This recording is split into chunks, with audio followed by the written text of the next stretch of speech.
ஏன் உன்னை விடுவிக்கணும்?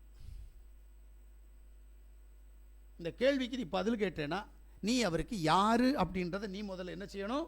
உறுதிப்படுத்தணும். சங்கீதங்களுடைய புஸ்தகம் 109வது அதிகாரம் 21வது வசனத்தை வாசிக்கிற போது ஒரு தத்துவத்தை உனக்கு சொல்லி தருவார். நீ இப்படி ஆகு, நான் இப்படி செய்கிறேன் அப்படின்னு. ஆண்டவராகிய யாவே, ஆமென். நீர் உமது நாமத்தின் நிமித்தம் என்னை ஆதரித்து, ஆமென், உமது கிருபை நலமானதினால் என்னை விடுவித்தருளும். ஆமென், அல்லேலூயா. இங்க புரியணும் முதல்ல என்ன சொல்றார் அப்படின்னா, நீ விடுதலையை சுதந்திரமாக்கி கொள்ள வேண்டுமானால் உன்னிடத்தில் 2 காரியம் இருக்கணும். 1 அவருடைய நாமம், 2 அவருடைய கிருபை. இப்ப நாமத்தில் இங்க உலகத்தில் குழப்பம். இஸ்ரவேல்ன்ற குழப்பம் இல்லை, ஆனா புறஜாதி மக்கள் எத்தனை பேர் அவரை தேடி அவருடைய வேதத்தை தேடி போனாங்களோ அத்தனை பேர்ட்டையும் குழப்பம். ஏன்னா முதல்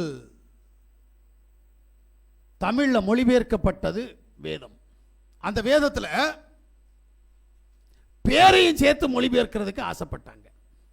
பேர் மொழிபெயர்க்க கூடாது, பெயர் சொல் ஒரு நாளும் மாறாது. பேரையும் சேர்த்து மொழிபெயர்த்தாங்க. அதனால தமிழ்லயே ஏகப்பட்ட பேர் இருக்குது. தம்புரான், பராபரன், சர்வேஸ்வரன், சேசு, ஜேசு, இன்னைக்கு இயேசு அப்படின்னு இருக்குல்ல. இதெல்லாம் ஏன் மாறிச்சு? கடவுளுக்குடைய பேரை ஏன் மாத்தி இருக்கிற? கேள்விக்கு பதில் இல்லை. இதுதான் பிசாசுனுடைய தந்திரம். மனுஷர்களுடைய உபதேசங்களை என்ன செய்யறாங்க? போதிக்க ஆரம்பிச்சிட்டாங்க. தேவ கற்பனையை போதிக்கிறதுக்கு இடம் வரல, மனுஷனுடைய கற்பனையை போதித்து. கடவுள் யார் தெரியுமா? அவர் முதல்ல சொன்னான் பராபரன். பராபரனுடைய நாமத்தில் பைபிள் இருந்துச்சு. பராபர நாமத்தில் பிசாசு விரட்டினான். பராபர நாமத்தில் அற்புத அடையாளங்கள் நடந்துச்சு. தம்புரான் என்ற பெயர்ல பைபிள் இருந்துச்சு. தம்புரான் என்ற பெயர்ல அற்புத அடையாளங்கள் நடந்துச்சு. சர்வேஸ்வரன் என்ற பெயர்ல இன்னைக்கு வரைக்கும் அந்த பெயர் இருக்கு. அந்த பெயர்ல அற்புத அடையாளங்கள் நடந்தது. பைபிள் இருந்துச்சு. கேட்டா எங்க கையில கொடுக்கப்பட்ட பைபிள்ல இயேசுன்னு இருக்கு, அதனால நாங்க இயேசுவை நம்புறோம். அட பிசாசு பிடிச்சவனே, இது மனுஷன் எழுதி வச்சிருக்கிறான், பிரிண்டிங் மிஷின்ல கொடுத்தான், ஒரு பைபிள் வந்துச்சு. வேதத்தை நீ எங்க தேடி பார்க்கணும்?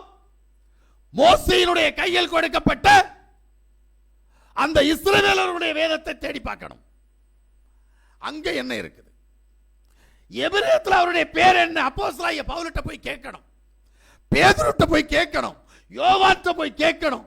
இப்போ உடனே சொல்லுவாரு, நீர் யோவான் யோவான் சொல்றீரு, பேதுரு பேதுருன்னு சொல்றீரு, இதெல்லாம் தமிழ் பேர் இல்லையா? வா சொல்லி தரேன், அது வேற கதை. சரியா? ஏன்னா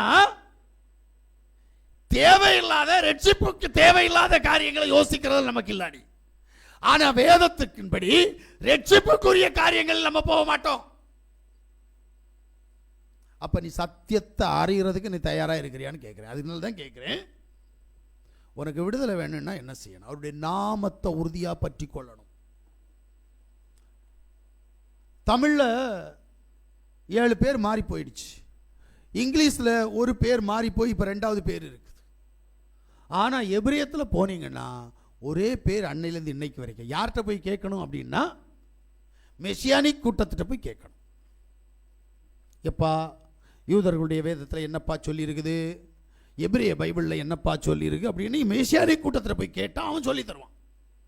அதை வேற இந்தியாவில் இருக்கிறவன் போய் கேட்டால் சொல்லி தர முடியாது. ஏன்னா இவன் புள்ளி வச்ச எபிரேயத்தை வச்சுட்டு இருப்பான், அவன் புள்ளி இல்லாத எபிரேயத்தை வச்சுட்டு இருப்பான். யோசிக்கணும். அப்போ சர்வ வல்லமையுள்ள தேவன் எனக்கு உதவி செய்ய வேண்டுமானால் நான் அவருடைய நாமத்தில் மட்டுமில்ல, அவருடைய கிருபையும் எனக்கு வேண்டும். அல்லேலூயா.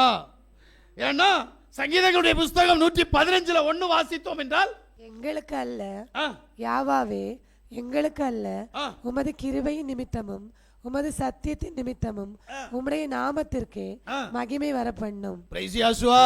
வேற எதுலயும் கிடைக்காது. நாமமும் கிருபையும் ஒன்றாக உனக்கு இணைந்தால், அப்ப நாமம் சரியா தெரியணும். நான் கடவுள் என்று ஆராதிக்கிற இந்த பெயர் எத்தனை வருஷமாக இந்த பூமியில் இருக்கிறது, இது அறிகிற அறிவு ரொம்ப முக்கியம். எனக்கு தெரிஞ்ச இயேசு என்ற பெயர் வந்து 100 வருஷம் கூட ஆகல. ஜீசஸ் என்ற பேர் வந்து 400 வருஷம் தான் ஆகுது. அப்ப அதுக்கு முன்னாடி என்ன பேர் ஏன் யோசிக்க மாட்டேங்கிறான்னு எனக்கு தெரியல. இரண்டாவது ஒரு காரியத்தை சொல்றாரு. தானியேலின் புஸ்தகம் 3வது அதிகாரம் 28வது வசனத்துக்கு வாங்க. அப்பொழுது நேபுகாத்நேச்சர் வசனித்து சாத்ராக் மேசாக் ஆபேத் நேகோ என்பவர்களுடைய தேவனுக்கு ஸ்தோத்திரம், அவர்கள் தங்களுடைய தேவனை தவிர வேறொரு தேவனையும் சேவித்து பணியாமல் அவரையே நம்பி ராஜாவின் கட்டளைகளை தள்ளி தங்கள் சரீரங்களை ஒப்பு கொடுத்ததினால் அவர் தமது தூதனை அனுப்பி தம்முடைய தாசரை விடுவித்தார். அல்லேலூயா. வேதம் என்ன சொல்லுது அப்படின்னா, கண்டதையெல்லாம் உனக்கு கண்ணுக்கு பிரியமானதெல்லாம் கடவுளா நம்ம நினைக்க கூடாது. உடனே நம்ம ஆளுகள் சொல்லுவாங்க, நாங்க யாசுவா மேசியாவை தான் கடவுளா வச்சிருக்கிறோம். பொய்னா பொய். ஏன்னா நீ எதுக்கு முக்கியத்துவம் கொடுக்குறியோ அதுதான் உனக்கு கடவுள். நீ எதை நேசிக்கிறியோ அதுதான் உனக்கு கடவுள். பிரைஸ் யாசுவா. அல்லேலூயா. ஒரு புருஷனுக்கு பொண்டாட்டி கீழ்ப்படிஞ்சு அடிமையா இருக்கிறான்னு வைங்களேன், புருஷன் தான் அவளுக்கு கடவுள். ஒரு பொண்டாட்டிய புருஷன் மதிச்சு அவளுக்கு கீழ்ப்படிஞ்சு அடக்கி இருக்கிறான்னு வைங்களேன், அவ தான் இவனுக்கு கடவுள். ஒரு பிள்ளைய நேசிச்சு பிள்ளை என்ன செஞ்சாலும் தப்பில்லை, ஐயோ பிள்ளை செய்யறதெல்லாம் தப்பு கிடையாது, பிள்ளை எனக்கு மேலானது அப்படின்னு என்னைக்கு தோணுதோ அன்னைக்கு பிள்ளை தான் உனக்கு கடவுள். இதுக்கு மேலதான் கல்லு மண்ணு மரம் செடி கொடி எல்லாம். எனக்கு தெரிஞ்சு உண்மை சொல்கிறேன், பெத்த பிள்ளையோடவும் கட்டின பொண்டாட்டியோடவும் கட்டின புருஷனோடவும் இன்னைக்கு கடவுள் ஒன்று உருவாகி இருக்கு தெரியுமா? நாய். சில குடும்பங்களில் நாய் கடவுளாக இருக்கு. ஆமாங்க. அதை கொஞ்சுறத பார்த்தா ஐயோ, அதுக்கு வாயிலே முத்தம் கொடுக்குறாங்க. எப்படின்னு எனக்கே தெரியல, அதிசயமாக இருக்கு எனக்கு. இது என்ன பிசாசு? அதுக்கு அந்த சழுவை அந்த வச்சு எல்லாம் எப்பா ஸ்தோத்திரம். கொஞ்சம் யோசித்து பாருங்களேன். அதை கெட்டி பிடிச்சிக்குது. அதுக்கு ஒரு முடி வயிற்றுக்குள்ள போயிடுச்சுன்னா நீ பாடுவ. உனக்கு புரியல என்ன பண்ண? நாய நாயா பாரு, மிருகத்தை மிருகமா பாரு, மனுஷரா மனுஷரா பாரு, தேவனை தேவனா பாரு. ஏன் இந்த பார்வை இல்லை உன்கிட்ட? பெத்த பிள்ளைக்கு சாப்பாடு கொடுக்கறியோ இல்லையா தெரியாது, நாய்க்கு கொடுப்ப. கட்ட கணவனுக்கு செலவுக்கு காசு கொடுக்கறியோ இல்லையோ, ஆனா நாய்க்கு 100 ரூபாய் 500 ரூபாய் 1000 ரூபாய் 10,000 ரூபாய் செலவு பண்ணி என்ன செய்வ? நாயை பராமரிப்ப. யோசித்து பாருங்களேன். நேத்து ஒரு நாயை பார்த்தேன். ஐயோ, அந்த நாயை கொஞ்சிறத பார்த்தா எனக்கே அருவருப்பா போச்சு. வயசு எத்தனை தெரியுமா? கொஞ்சிற ஆளுக்கு குறைஞ்சது 60 வயசு இருக்கு, சாரி 55 வயசாவது இருக்கும். 2 ஆம்பளை பசங்க பெருசா இருக்குது, ஆனா நாயை கொஞ்சுதுங்க. இது அந்த ஒரு பார்ட்டி மட்டும் இல்லை, இன்னைக்கு எல்லார்ட்டையும் இந்த பிசாசு பிடிச்சிருச்சு. நீ அந்த பாசத்தை தேவன்கிட்ட காட்டுவியா? காட்ட மாட்டேன். அதுக்கு சாப்பாடு போடுறதுக்கே மாசம் 1000கணக்கில் செலவு பண்ணுது. ஆமீன். என்ன உணர்வுன்னு கேட்கிறேன். இது உனக்கு இப்ப யார் கடவுள்? சர்வ வல்லமையுள்ள தேவன் எப்படி உனக்கு கடவுள் ஆவார்? ஏன்னா உன் பாசம் அடிமைத்தனம் எல்லாம் வேற எங்கேயோ போயிடுச்சே. ஏன் நாய்க்கு நீங்க அடிமைங்க? உங்களுக்கு தெரியாது, ஒரு அம்மா வெளிநாட்டில் நாயை கல்யாணம் பண்ணாங்க. பத்திரிகையில் வந்த செய்தி. நாயை கல்யாணம் பண்ணிட்டு சொத்து, ஏகப்பட்ட சொத்து நாய்க்கு பேர் எழுதி வச்சிருக்கிறாங்க. என்ன நடக்குது இங்க? யோசிக்கிறீங்களா? இந்த குணம் எப்படி வந்ததுன்னு நான் கேட்கிறேன். நாயை நேசிக்க நேசிக்க நேசிக்க இந்த குணம் உனக்குள்ள வரும். 5 விளையாதது 50 விளைய முடியாது. இதான் குணம். ஆமென். மோல இங்க இருக்கிறவன் திருந்து இந்த சத்தத்தை கேட்கிறவன் திருந்து அதுக்கப்புறம் நம்ம கண்டவருக்கு சொல்லலாம் உபதேசம். முதல்ல எனக்கு வரட்டும்னு நினைக்கணும், நான் திருந்தணும்னு நினைக்கணும். இல்லையே என்ன சொன்னாலும் திருந்த மாட்டோமே. ஏன்? அப்படிப்பட்ட பிசாசு நம்மையும் நம்முடைய பிள்ளைகளையும் நம்முடைய குடும்பத்தையும் ஆட்டி படைத்துக் கொண்டிருக்கிறது. பிரைஸ் யாசுவா. அல்லேலூயா. அதனாலதான் தேவன் சொல்றாரு, முதல்ல நாமத்தையும் யாசுவா மேசியாவுடைய கிருபையையும் மூல நீ ஏற்றுக்கொண்டு அதன்படி நடக்கணும்ன்றாரு. அல்லேலூயா.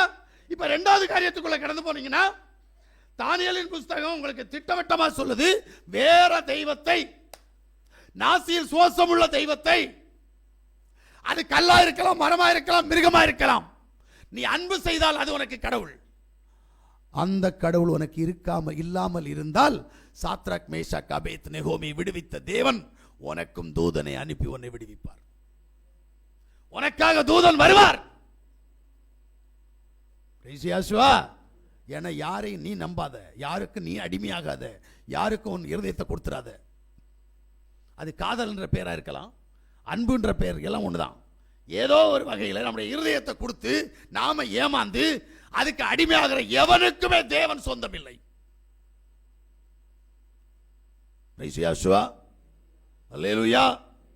அன்பு காட்டுறது தப்பு இல்லை, அடிமையா இருக்கிறது தான் தப்பு. உடனே சொல்லிடுவாங்க, அப்போ அப்பா பாசமே காட்டக்கூடாதா? பாசம் காட்டு, அது காட்டிட்டு போ, ஆனால் அதுக்கு அடிமை ஆயிடாத. எந்த மனுஷனுக்கும் நீ அடிமையாகக்கூடாது. நீ அடிமையான தேவன் உன்னிடத்தில் இருக்க மாட்டார். ஏன்னா தேவன் சொல்றாரு, எனக்கு பிள்ளை எனக்கு மட்டும்தான் அடிமையாக இருக்கணும், வேற யாருக்கும் அடிமையாக இருக்கக்கூடாது. அப்போதான் நான் அவர்களை விடுவிப்பேன், அப்போதான் அவரை ரட்சிப்பேன், அப்போதான் நான் அவருக்கு துணையாக இருப்பேன், அப்போதான் என் தூதனை அனுப்பி அவனை நான் பாதுகாப்பேன் சொன்னாரா இல்லையா? அல்லேலூயா.